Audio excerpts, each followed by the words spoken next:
Hey everyone, Chloe here, and welcome back to my channel. And if you are new here, welcome. So, by request, many of you wanted me to share my opinion and commentary on Atlanta housewife and super beauty Porsha Williams and whether or not she should give her engagement ring back to her fiance, Dennis the Scrub McKinley. And for those of you who don't know, Porsha Williams, who is currently 38 years old, met a petty dusty by the name of Dennis, and she got pregnant quickly and became engaged and secured the storyline and the baby. Now, Dennis and Porsha, after a very short and brief courtship, did what I call the optics dance. And the optics dance is what women do to save face. And me personally, I think rushed engagements are there to serve the purpose of optics, which is to manage the projected shame and the wagging finger judgment of others, so that a woman can enjoy her pregnancy in peace without the incessant negative judgment of labels and petty women and petty men who delight themselves in clowning pregnant women for not being married. And when I say storyline secured, it means securing a storyline that will keep the drama going. This is what makes for good reality TV and high paying reality TV checks. And selling drama and mess is a lucrative money making business model that isn't going anywhere anytime soon. Reality TV is about keeping women glued to the screen by keeping the drama going. And what can I say? Women like to be entertained, and women love gossip, and women love tea, and women love drama. Now, I first want to address the issue of Portia's beauty, which a lot of people confuse and conflate for self esteem and worth. Now, Portia is obviously a physically stunning woman. She has a gorgeous and viable hourglass figure that most women would kill for. She has a dazzling smile and she has an exceptionally beautiful face. And so many women are scratching their heads and wondering, why is this exceptionally beautiful woman getting caught up with low value men? And to that I say, just because a woman is visibly attractive does not mean that her esteem is high. And just because a woman is beautiful, it doesn't mean that she can have any man that she wants. That is a myth. And just because a woman is beautiful does not automatically mean that she is feminine or hypergamous or is skilled at attracting high value men. Hypergamy is about having a feminine look, but it is also about having a mindset that filters out low value men. So just because an exceptionally beautiful woman like Portia is stunning does not mean that she understands men. And just because a woman has a banging body and gets a lot of attention from men does not mean that she sees herself as high value or that she sees herself as the prize.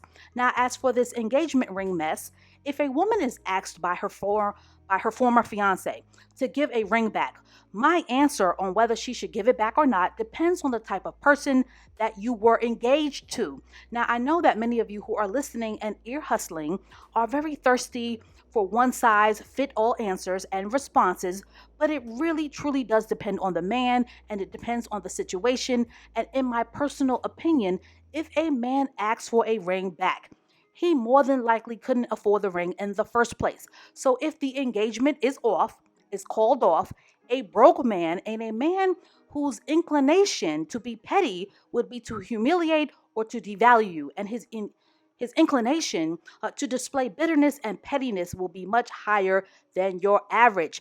Make no mistake, taking a ring back is petty and childish, and is purely a dusty move and a cornball move. In most cases, I don't think a woman should give an engagement ring back. I think a woman should cough cough, lose the ring and or cough cough, make the ring vanish, or I think a woman should consider the ring as hers and that a woman should do whatever she pleases with her gift because an engagement ring, in my opinion, is an unreturnable gift. Now, if a man wants to take it there and sue and or get lawyers to get his ring back, then that woman will know for sure that not only was her relationship not based on real love, but also that her ex-fiance never saw her as the prize. Now, there are cases where men are toxic and narcissistic and will kill you in situations that demand being high level petty. So, if a man is a proven lunatic or a proven tick tick boom, I would give the ring back with the quickness. I would change my number, delete or block him on all of my social media, call the police, get a restraining order, get some therapy, and never look back in that order. Now, being cheated on while pregnant is humiliating.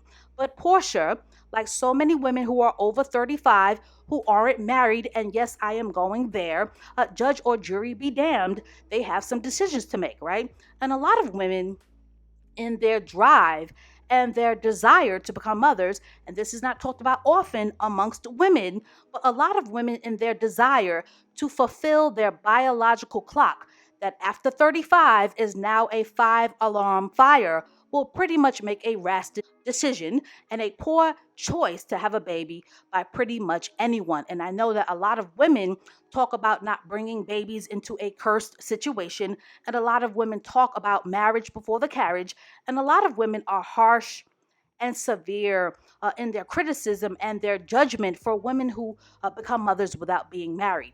But when it comes to facing that biological clock is no joke. And yes, there are plenty of women who scream at the mountaintops and are the loudest people in the room about not wanting to have kids. But the women who don't want children are truly outnumbered by the women who want children. And childless by choice women are outnumbered by the women who want to become mothers by any means necessary. And this is why so many women over 35 jump ship and do whatever it takes to make it happen. Single mother statistic be damned. Because the thought of not being a mother is a silent and painful epidemic that many women, particularly career women, are struggling with. And yes, there are many women who have babies at 35 and 37 and even 41 and 43, but it is a huge myth that a woman can have a baby whenever she wants. And this is not fear mongering, these are the facts. Just Google it. And for women who want to become mothers in their 40s, the struggle to conceive naturally is real, and a lot of women are fooled and duped into thinking that they can have babies at 40 and over because celebrity women are doing it with ease. Those celebrity women have access to expensive and costly fertility doctors, and those celebrity women are paying a steep price to become late stage mothers. And yes, women can adopt, and yes, women can hire a surrogate, but surrogates and adoption cost coins. So the single mother trend and the single mother statistic isn't going anywhere no time soon. And that is why the 15-year period, right, between 20 and 35 is so critical for a woman to fully comprehend and for a woman to fully understand. So that's all I have to say on this for now. The storyline is secured for Porsha and the Atlanta Housewives franchise. Porsha got her baby, and Dennis is a weasel and a scoundrel and a real low value clown and a dirtbag. And from what I understand, Porsha and Dennis have reconciled and they are trying to make the family model work. But if a man is bold enough and low enough to cheat on you while you're pregnant, only to turn around to insult you and ask you for his engagement ring back, then that is just a preview of the nightmare of his low character, and there will be more of his sewer behavior and his garbage antics to come. So stay tuned for more storyline secured videos to come, and I will catch up with you guys in the next one.